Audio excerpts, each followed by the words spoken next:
गर्मियों में मिलने वाले फल काफल को आपने खाया तो खूब होगा, पर क्या आपको काफल की कहानी पता है?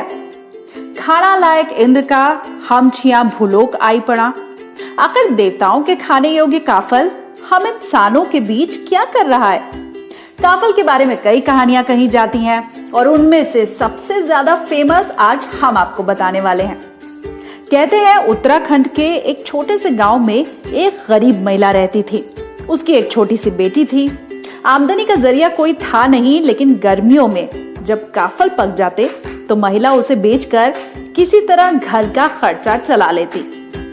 एक बार टोकरी भर करके काफल जंगल से लाने के बाद अपनी छोटी सी मासूम सी बिटिया को बुला करके उसने कहा कि मैं जरा जंगल जा रही हूँ, तू तब तक इन काफलों की पहरेदारी करना।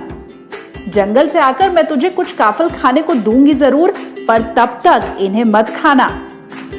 इस दौरान मासूम बच्ची का कई बार काफल खाने का मन तो किया, लेकिन माँ की बात मानकर वो चुपचाप पहरेदारी करती रही और अंत में थक कर सो गई।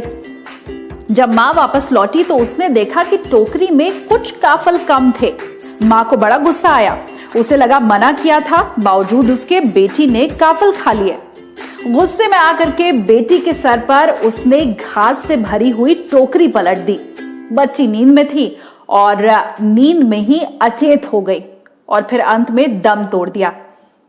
सारी रात मां रोती बिलखती रही और उधर रात में काफल की टोकरी फिर से पूरी भर गई।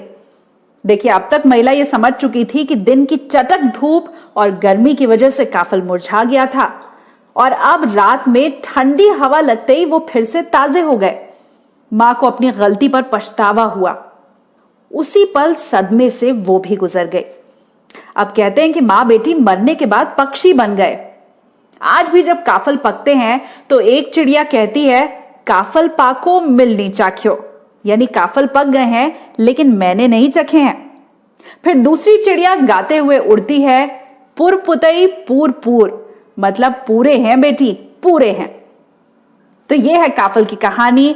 आप भी इस कहानी को अपने दोस्तों और रिश्तेदारों तक पहुंचाइए और इस वीडियो को ज्यादा से ज्यादा फॉरवर्ड कीजिए और हमें सब्सक्राइब कीजिए।